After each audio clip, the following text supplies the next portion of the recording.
Good afternoon everyone. Good afternoon sir. How are you all? Fine. देखिए, कल हमने अपनी पहली क्लास में क्या पढ़ा था, जो एसएससी, सीजीएल, सीएचएसएल और हमारे स्टेट लेवल, सेंट्रल लेवल के एग्जाम्स थे, उनके बारे में हमने पढ़ा था। ठीक है, उनके सिलेबस के बारे में क्या आएगा क्या नहीं आएगा, वो भी स्पेशली साइंस के बारे में पढ़ा था। अब देखिए, हम आगे इसी क्लास को कंटिन्यू करते हुए क्लास दूसरी करने वाले हैं, जिसमें हम आगे पढ़ेंगे। जैसे केमिस्ट्री का हमने सिलेबस डिस्कस किया था पिछली क्लास में, तो हम क्या करने वाले हैं, पहला जो टॉपिक पढ़ा था हमने उसमें वो क्या था, स्टेट्स ऑफ मैटर। पहला टॉपिक पढ़ा था हमने स्टेट्स ऑफ मैटर। अब हम इसी टॉपिक को आगे कंटिन्यू करने वाले हैं अपने टॉपिक को। तो देखिए, हम सबसे पहले क्या करना है, मैटर। हमें ये जानना है कि व्हाट इज मैटर, मैटर होता क्या है। पहले हमें इस टॉपिक को कंटिन्यू करने से पहले सबसे पहले हमें ये पता होना चाहिए मैटर का।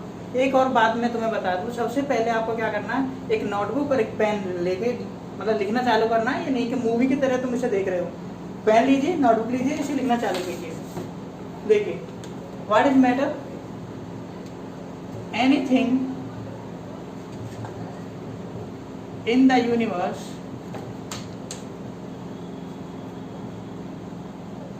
which has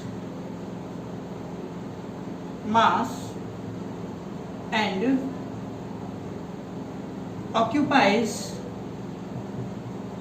space is known as matter। That means मतलब क्या है कि ऐसी कोई भी चीज हमारे यूनिवर्स में जिसका मास होता है और वो स्पेस को ऑक्यूपाई करती है, उसको क्या कहते हैं, मैटर कहते हैं। कोई भी चीज उसका मास हो और स्पेस को ऑक्यूपाई करे, उसी को हम क्या कहते हैं, मैटर। अगर मैं एग्जांपल के तौर पे बात करूं, सपोज कीजिए जैसे हमारे डस्टर, अगर ये डस्टर की मैं बात करता हूं तो सपोज मैंने क्या करा, अब देखिए इसना कुछ तो मास है, और जैसे कि मैंने यहाँ रखा तो इसने इतना स्पेस कवर किया। ठीक है, इसका मतलब इसने कुछ ना कुछ स्पेस कवर किया है और इसका कुछ ना कुछ क्या है, मास है। अब देखिए इसी, अगर मैं दूसरे एग्जांपल की बात करता हूँ इसी में मैटर में, सपोज कीजिए मैंने दो बॉल ली, एक बॉल ये है जो A1 बॉल ली, एक बॉल मैंने ये ली, दूसरी A2। दो बॉल ली जिसका वॉल्यूम क्या है, इसका वॉल्यूम भी है और सेम वॉल्यूम की ये बॉल है, मतलब जितनी जगह ये गिर रही है इतनी जगह ये गिर रही है।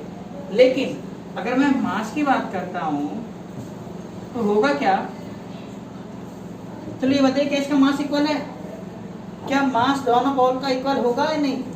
देखिए मैं बताता हूँ, हमारा मास जो डिपेंड करता है वो इस पे डिपेंड करता है कि जो हमारी बॉल है उसमें कितना मटेरियल यूज हुआ है, कौन सा मटेरियल हमारी बॉल्स में यूज हुआ है, ये डिपेंड करता है। सपोज कीजिए इसमें मटेरियल ज़्यादा यूज हुआ होगा तो इसका मास ज़्यादा होगा, अगर इसमें कम यूज हुआ होगा तो इसका मास कम होगा।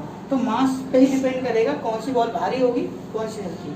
अब देखिए, अगर मैं एक एग्जांपल की बात करूं, सपोज कीजिए ये वाटर बोतल है, ठीक है, और एक और खाली बोतल, एक बोतल ये है, एक बोतल ये है। हाँ, वन थिंग, फ्रूटी नहीं है, पानी है दोनों में, ठीक है, एक भरी हुई है एक खाली है।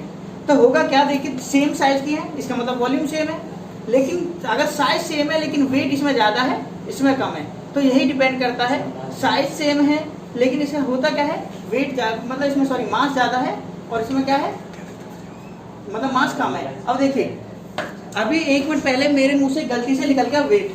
सबसे पहले मैं इस डिफाइन में क्या हो रहा है, मास लिखा हुआ है। अब क्या हम मास की जगह वेट लिख सकते हैं?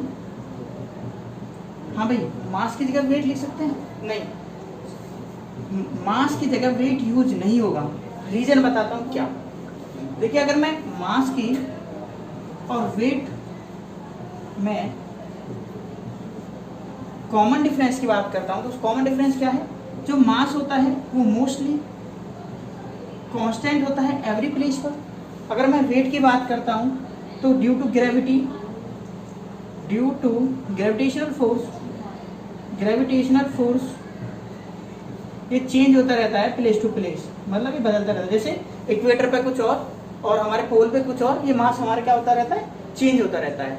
आगे देखिए, सॉरी मास में वेट चेंज होता रहता है, मास हमारा कांस्टेंट रहता है।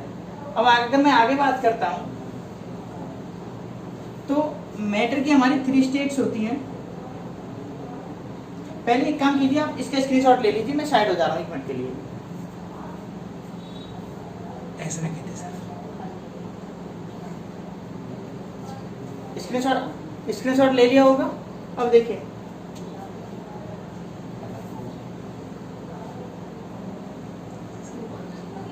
हमने मैटर के बारे में पढ़ लिया है। अब जो हमारा मेन टॉपिक था स्टेट्स ऑफ मैटर, इसका जो मेन है उसका हम पढ़ते हैं स्टेट्स ऑफ मैटर। तो there are the mostly three state you know, but अगर मैं बोलूँ तो एक और स्टेट होती है हमारी प्लाज्मा, जिसके बारे में हम और डिस्कस करेंगे। पहले देखिए, एक होती है सॉलिड,